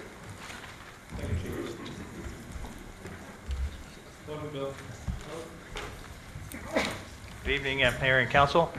The fire department is very excited about this as well, and we're looking forward to working with city staff to address any fire and life safety issues during the planning and construction phases of this project. And also, of course, to provide fire and life safety services once the project is done. And that's going to require relocating Fire Station 10 off of its current site. And the objective when relocating the station is to place it in a location that helps serve the currently served areas, plus those areas of the new development. Here's our Fire Station 10. You've seen it right there in Stars and Stripes, I'm sure. It opened in 1986 for an ever-growing area of North Santa Clara, and it's strategically located to protect the convention center. It's right across the street from Levi's Stadium. The hotels in the area are also protected by the station, as well as low and high-rise commercial properties. And there's a residential neighborhood east of Lafayette, which is also served by firefighters from the station. It provides for really rapid response to fire and EMS emergencies. So here's a suggested location for the relocated Station 10. You can see the current location there on Stars and Stripes up there. And then the relocated area is near the corner of Tasman and Great America Parkway, somewhere on the west side of that there. Somewhere in that circle would be ideal. And that would allow for rapid response to the currently served areas, and then access to the new development along Tasman, and as the area that Rajiv talked about earlier, the access points up along a Great America Parkway too. So there are multiple access points into the new development, and this fire station, if located in that area there, would be perfect. So a new fire station would take about 4,000 or 44,000 square feet of land, about an acre, and the building would be about 9,000 square feet. And based on recent estimates of fire stations that were built in Sunnyvale and Mountain View, it comes out to about $5.5 to $6.5 million, depending on the design and the location. And if land needs to be purchased, right now it's about $3 to $5 million per acre, just to give you a total cost on that. And in addition to that, there may be a need to increase staffing resources depending on how the development works out. Not sure right now. We'll have to study that as the development moves forward, and then I'll let you know. Okay. Okay, Mr. Mayor, before the finance director comes up and gives you the next component, I bet you're all starting to think, wow, it's going to be very costly to do this project. And you're right, it will be. We haven't had the discussions with both developers regarding how we would approach these issues and how they would be paid for overall. But what I did is I did ask the finance director to look at some public-private type of arrangements as far as financing some of these issues. And he's going to walk us through some of those ideas. I'm not indicating that we have reached the conclusion that we need to pursue these ideas, but they are available, so I just wanted you to have an overview of that. Thank you. Good evening. I've got the pleasure of not only going toward the end of the presentation tonight, but also I probably have the most boring presentation out of all the presentations. Not only do I have no numbers at all in these slides, but I have no pictures either. So with that in mind, I'll go through these bullets in conceptual level. So first off, in a typical private development that we might have in the city, the developer typically pays for the cost of the infrastructure either through development fees or by building infrastructure themselves. In this case, a public-private partnership, who pays for the cost of development really depends on the negotiations. So that's part of the development agreement. It also varies depending on whether the infrastructure will be privately owned or publicly owned. If the infrastructure were to be built and be owned publicly, usually that might lead to ground rent, or on a land lease, ground rent that would be higher. If it were to be privately built and owned, the ground rent may be lower. So it depends on who's paying for it. We do have some financial tools. As Julio mentioned, we've done a little bit of research, and so the next couple slides we'll talk about some of those tools that might be available to us. The first one, commonly called the Mello-Roos District, also known as the Community Facilities District. In this case, the city has sole ownership of this property, so we actually would be the only property owner that would vote to create the district. And obviously, controlling the vote, that's something that we could probably achieve. Looking at this, it would basically put a special tax on the leasehold interests on the property. That tax may qualify for allowing us to issue tax-exempt bonds. Those tax-exempt bonds would typically have a lower interest rate, so the cost of those debt service on those bonds might be lower than, and the term of those bonds might be longer than what a private developer could achieve going out and finding their own financing. That would be one of the advantages of this sort of financing plan. Another advantage is that the tax liability would transfer from lessee to lessee. So over the course of the term of the bonds, that would be one advantage, that this could fairly easily transition from one lessee to another if that were to take place. One of the downsides, though, is that this type of financing may only be available if this were publicly owned improvements and or to pay for certain types of publicly provided services such as public safety. The second type of financing tool that I'd like to talk about is what's called lease revenue bonds or certificates of participation. And we have a good example of that in this building that we're sitting at right now. This building was built with use of certificates of participation, where you typically have a lease-back type of arrangement. You issue some debt to pay for the cost of building the infrastructure, and then that building is leased back to the city so that the tax proceeds could go towards paying that debt service. We could dedicate a portion of the incremental tax that would be expected to be achieved through this development. Property tax would come into the city after the development took place, and that tax could then serve to service the bonds. The downside of that is that if the property values ever declined, the tax would be perhaps less than what was anticipated. The city would still be on the hook to make up any difference.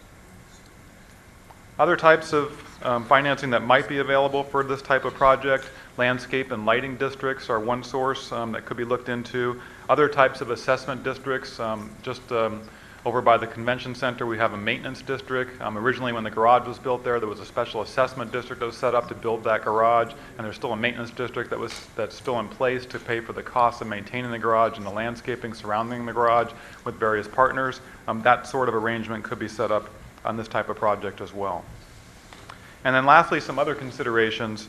Some of these financing mechanisms trigger prevailing wage requirements on both the developer and or the lessee. That's something that we'd have to look a little bit more into. Issuing debt typically does take time. 3 to 6 months is fairly typical. We could look into doing some sort of reimbursement resolution up front, but then again, we'd need some sort of other funding source to pay for that until the bonds were issued. Tax-exempt debt, again, is only available if the infrastructure is going to be publicly owned. So it does not, and it does not involve exclusive rights by a private party. And then even if the infrastructure was publicly owned, there's still private activity tests that we'd have to pass if we were to issue tax-exempt bonds. So that's something that we'd have to work with our bond counsel on to make sure that we were in compliance with IRS regulations. And that's a quick overview of some of the mechanisms that might be available for us. Thank you. Thank you, Gary. Of course, I do want to underscore the fact that we are not of the mind that we should obligate or pledge any part of the general fund to do this type of work. But, you know, Gary is just trying to outline for you that there are tools available, but those are some of the issues or the pitfalls, so to speak, for at least selecting a couple of those tools. Finally, can you hear me? Okay. The last issue that we would like to raise for you, we touched upon a little earlier during Kevin's presentation, and I asked the Assistant City Manager to put some information together about the convention center and about the issue of the possibility of looking and exploring an arena concept. Again, you know, we're not advocating to do the arena. I think we just need to take a look at what the possibilities are. But the convention center, I think we really should explore that very seriously because you know, the nice thing about generating the types of opportunities that are going to exist with the new stadium, we are driving in a lot of folks, and we want to make sure that as this area becomes even more popular than it is now, that we have an opportunity for more convention-type uses. And by bringing in the things that we're doing, we believe we can have that kind of an attraction. And we don't really want to lose that business to neighboring cities that have already either expanded their convention centers or already have the kind of convention center that's large enough to handle those kind of uses. So anyway, so the assistant's going to take us through that, and if you have any questions, we'll be happy to answer. So my presentation is also brief, and I took as many photos as I could possibly use for it. Talking about the convention center expansion, I do want to acknowledge Steve Van Doren and Lisa Moreno in the back, our partners in the convention center and the CVB. So we've worked together in creating this presentation, but just an overview, we need to do a consultant feasibility analysis. We have not done that for this convention center in a very long time. It's probably overdue. A market analysis because really things have changed. With these great new developments, we're going to have a lot more attractions coming in with the NFL, the stadium opening, all the events there. We really need to look at this as a package as a whole, and this is a great opportunity to do so. And then what locations? So I have a couple locations here that we've just conceptually looked at. Again, nothing is set in stone. And then obviously the financial analysis and funding.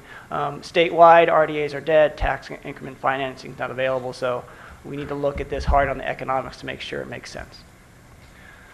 So the expansion feasibility analysis, we're going to engage with a qualified consultant. We got to validate the program. We got to make sure that we know all the capital costs, the operating costs. Again, the economics is going to drive everything. And then what type of expansion do we make? We know the stadium is going to provide us some meeting space. We know that we're going to have some great new hotels coming in the area. Is that enough to make this work? And then also look into the effect of our existing needs for our convention center. We have long-term capital needs there for investment. How do we make this happen and add and bring into an expansion into the mix? So you've seen this slide before. This was lifted from a CSNL report that was done for the city of San Jose. It was looking at our comparable facilities. They just finished $130 million expansion of their convention center. In comparison to some of the others with Moscone on the top, Santa Clara Convention Center is frankly one of the lower ones in terms of size. So this is a nice time for us to take a look at this alternative. We already know that we're going to have some large events coming to Santa Clara and really can't capture all of that internal. As much as the great things we have here in Santa Clara, just yesterday at the council meeting, we look at regional amenities that draw people into Santa Clara with the related Montana developments. We can really show that video all-inclusive to Santa Clara. We're going to have all those components internal. So here's one of the potential expansion options. The highlighted in red is our parking garage. One of the ideas we and our concept is to take down that garage, potentially build parking there and some additional meeting room space. So how can we expand the footprint on the existing property? Again, we need to make sure that with anything we have adequate parking because it's going to become a premium. This is another idea that we're not really looking at swapping out some of what Related has put in conceptually, but maybe intensifying. So the nearest proximity to the corporate campus is just on the other side of San Tomas Aquino Creek. There's a nice tie-in on the other side of Tech Mart. Maybe that's a place we can look. into that. So really looking at the economics, does it make sense? How does it tie into their development, their hotel? Is there synergy there? How do we make that work? So these are a couple ideas that we'd like to pursue as part of this analysis. Excuse me, Alan, before you move on, the thought was, if we were to expand and we could work a deal out with Related, in that area there, we thought we could work with them at building sufficient parking that would allow us to maybe come into the other side of the property where the parking structure is now and eventually level that and make the new improvements or the new physical improvements or the expansion in that area where the current parking exists, and then also develop some parking as part of that building as well, and then connect the two, and then allow Related not to lose the office development that they have proposed for the site, but to put that office development on top of the parking structure so that it's a win-win. They don't lose the commercial space they're trying to generate, which creates more revenue for them. At the same time, we enter into an agreement to build out more parking and the other improvements, which allow more revenue for the project as well and allow us to expand the overall effort. Just a thought. We haven't really talked about it at great length, but that's kind of the idea that we had. Yes, right now, of course, when we do have exceed the capacity of the current lot, they go to the Tasman lot, which is the other side of the creek. So funding sources, as the finance director mentioned, we can look at expanding the Melrose. Right now we have 8 hotels that are doing fabulously well in terms of occupancy rates. So does this make sense? Do we have enough of support from our business community to help fund a project like this and get to move forward? As the city manager mentioned, it's really kind of the blue sky approach. What else should we look at as we go down this road in our major development in this commercial district? Opportunity to explore indoor multi-use arena. This is not frankly a new idea. This was something that in 1978 they put on the ballot as an advisory. Do we want to put a convention center and a multi-use arena? So with all the things happening out there, does it make sense to do now? Where this should be located? Some ideas on potential alternatives should be explored at this time. Also, we want to make a public disclosure that we're not trying to pirate anyone's team. So we're really looking for an indoor venue to provide trade shows, entertainment, and some cultural events. But if there would be a team somewhere in the country that would be interested, I don't think we would mind talking to them. At any time. WWF. That concludes, I think, my part of this presentation, so I'll throw it back to the Economic Development Officer. Do you have any questions? Yeah, that's a good place. Are there any questions? I mean, it's a lot of information and a wonderful comprehensive view of the complexity of something of this size. You can't just build it. So do we have any questions that we'd like to pose to staff, or are we still digesting? Okay, we'll move forward. It's very well done. I just wanted Councilmember O'Neill. That Councilmember Gilmore and I have been talking about this. One of the things that we would like to see included is more discussion about cultural facilities, like spaces for the visual and performing arts, this part, because I think that's part of what would make this a very unique venue, either further developing the Triton Museum, maybe moving it there, or, part, because I have mentioned this as city manager, I think part of what makes even like going to Moscone for an event is fun, is there's so many great museums and things like that just within a couple of blocks. So it makes it adds to the experience. You have the shopping, you have dining, and you can also feed the other parts of your soul. So I would just like to throw that out, that I would love to see a little bit more of that. Absolutely. So as they flesh out what the actual uses are, I know they've heard loud and clear from us that we want an arts, convention, cultural, and sports destination as well as retail. And, I will put in a plug for jazz just because I love it. So, Julio? No, I was going to ask you, in terms of the vertical elements, as both projects relate to one another, are you okay with the vertical, the size? Are you okay with how they interrelate? Are you okay with, again, some of the amenities that they're asking to build, like the bridge, for example, and some of these other issues? I just want to make sure that we get good direction. Lisa? I'm okay with all those things. I just want to make sure, as was mentioned earlier, that it looks like one project. So that it works together, both the projects work together, and they complement each other. I mean, that's my main concern. I want to commend the Montana group because I think the site plan is so much better. I think it achieves our goals as far as making that look like a seamless project instead of two separate ones, and certainly connects everything to the stadium area. I mean, I like bridges. I think the proposed bridge being an outside public bridge, it can be something that could be very attractive. I don't see it as a detractor. I think it could really be a signature kind of landmark structure and really enhance the whole gateway into the entire project area. Other bridges, like if you're looking at connecting office buildings, you know, sky bridges and so forth, more not public bridges like Adobe has downtown where they connect their own buildings, you know, that they can be attractive too. But I think the one bridge that you've proposed, the public bridge, I think it could be something very nice looking. Like I'm thinking like the Millennium Bridge in London. It doesn't detract from your view of the Thames, it enhances it. So something like that, I think it could be really nice. Yeah, and I absolutely agree that certainly the opening up the view corridors and enhancing and connecting directly to the grid pattern was certainly a vast improvement as far as connecting them together. I have to say it's a little bit hard for me to visualize because of the topography issues. What it's going to look like because we haven't kind of worked out that kind of scale of model of how you're actually going to be able to see it because it is a critical gateway. I actually had a question on the EIR and the CEQA work, and we talked about a programmatic EIR. Is it possible for us to develop an EIR independent for each? And that's a discussion. Do we try to create an overall vision but have different EIRs just only because of the timing? Do we try to do one programmatic EIR, with maximum densities for both? What's the benefits and risks for each? Well, again, we own the property, so we're in control to some degree.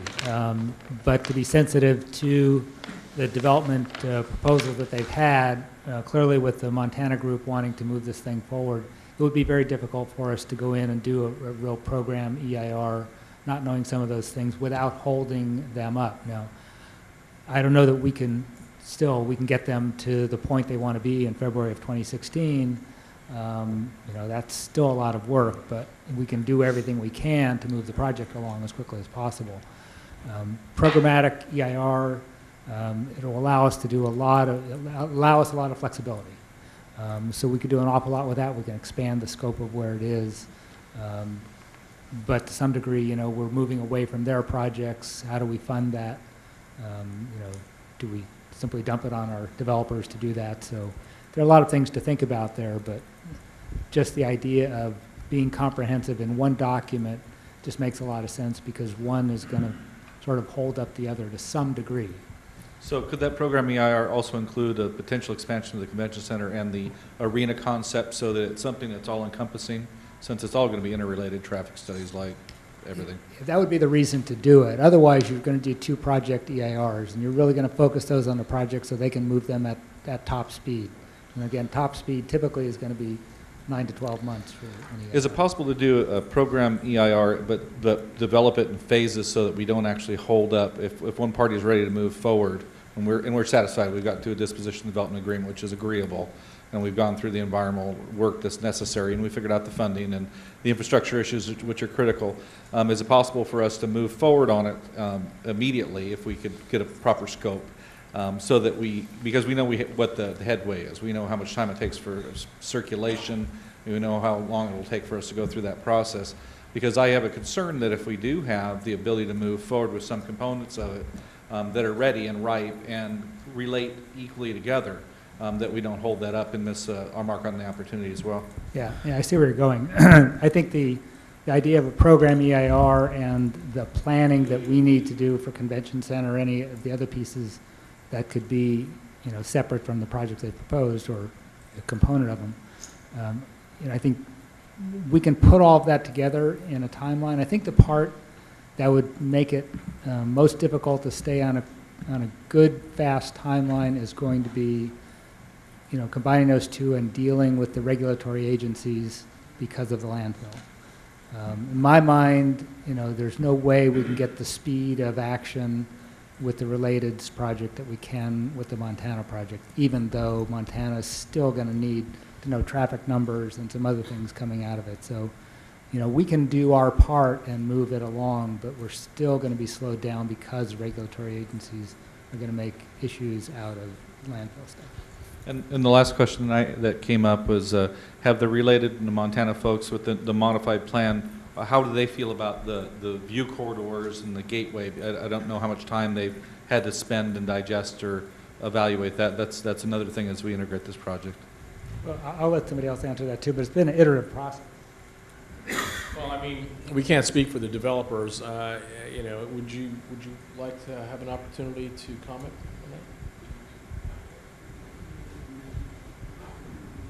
on that? This is the first, certainly for me, this is the first I got to see the completed revised plan. We certainly think it's moving in a very positive direction. There's, as Frank pointed out, for both of us, there's a lot of details, that have to be worked out, but all of those should be able to be worked out. They're not, but in terms of the view corridors, the straightening of Centennial and all, obviously we're very pleased with the direction that it's headed.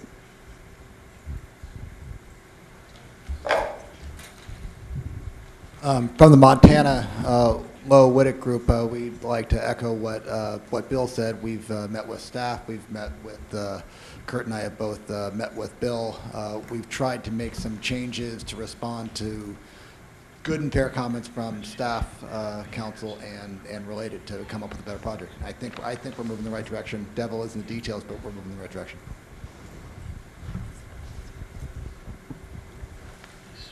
A couple more issues I'd like to ask council. Are you okay with the amount of square footage? Are you fine with the proposed uses that both developments are bringing forward? Are there any changes, or are there any ideas that you would like to see other than doing some more of the artist types of venues or cultural events types of uses? Anything else? Montana added another hotel, and was Related going to also add another motel into the hotel in the back area in relation to the direction of the convention center? We've considered all along the possible inclusion of a hotel as part of the city center, and realistically, it would be cited, should be cited, near, whether there's an expansion or not, on the, I'll call it the western side of the site, closer to the convention center. So it's always been part of our thinking. I was going to say, I thought this was pretty much, I didn't think we were drilling down to those types of details to, yes, the square footage is great, the FAR is great, those kinds of things. I mean, I thought this was pretty much preliminary, and the plans were a little slightly fluid, especially the Related plan, because they have more acreage, at this point. So I'm comfortable for what I see, but not prepared to say, yes, that's the plan. I'm hoping that as our needs and their needs sort of meld together, that we're going to be working on this constantly to come up with the perfect plan. So. And the reason I ask the question is because we're really beginning to get into a point where we will start to begin to refine these site plans. And I want to make sure as we head down the road of a refinement that we're okay with the basic concepts right now. Okay. Yeah, I would, I'm sorry. I'll pass it to you, Jeremy. I would say yes in general as a concept, because obviously things are much more intense development than we're used to, new kind of patterns. I mean, we thought Rivermark was dense. This is even a little more dense. But as far as the density for that area, the building heights, we're not talking about skyscrapers, but for us it's a higher building profile. And I think it's fine as a new development for what it's going to be out there. I am a little concerned that there's not, in the Santa Clara tradition, sufficient public park space. We know that we kind of substitute public open space, which is not really parks and recreational kind of space. But I'm wondering if we can't somehow trade off as a mitigation, Bullstack Park is nearby. We have other, Lick Mill Park is nearby. If we can, instead get some mitigations from the developers rather than having on-site parks, but using nearby parks. I was just going to say, I'm very pleased with the direction that both Related and the Montana projects are heading. I think we're going in the right direction. I really like our Public Works Director's idea of open up Lafayette Street. I agree 100% that it is underutilized, so that opens up a whole nother list of possibilities as far as ingress and egress out of the project. Our Parks and Rec Directors, I think, stated it very well, of this public gathering places. A little bit different from what we're used to with green parks and, like I said, with playgrounds. But again, we've kind of seen that with the new Target shopping center right there at the corner of Scott and El Camino, where there's going to be a public plaza with a fountain and gathering places. So that's kind of what the new direction is in urban planning, is to have those type of public gathering places. If there's a little bit of green space on that parcel, that's great, but it's basically an open space where people can gather and enjoy that open space. But I think we're going in the right direction, and I want to say I appreciate staff's hard work in this. You guys presented a lot of information that you put together in a very short period of time. So again, thank you very much. And then I also want to thank our developers, all of you guys here. They're doing a great job and working with our staff. Thank you very much for this exciting projects that you're bringing to our city. Anything additional? Thank you. Mr. Mayor, just to conclude on the next steps, would you like us to have one more rollout on December the 3rd at 5 p.m. Based on the series of other types of things that we've done recently, where we've brought these development projects at the City Council chambers and on television for the community to have just a generic overview of what's going on at this point? Yes, absolutely. The more transparency and the more public engagement we can get, the better. Okay, and as I mentioned, we're going to continue to refine the site plans. We're going to continue to begin to develop the term sheets, and then Ruth and Kevin and the entire team will start working with the developers as it relates to the EIR process and the entitlement process overall. And we will be bringing back an amendment to the Montana E&A because it's due to expire, and that'll be on the agenda for the 17th. Okay. That concludes our presentation, Mr. Mayor. All right, well, thank you very much. This was great, comprehensive, great job, staff, great job, council members, and thank you for all that are attending. We are adjourned.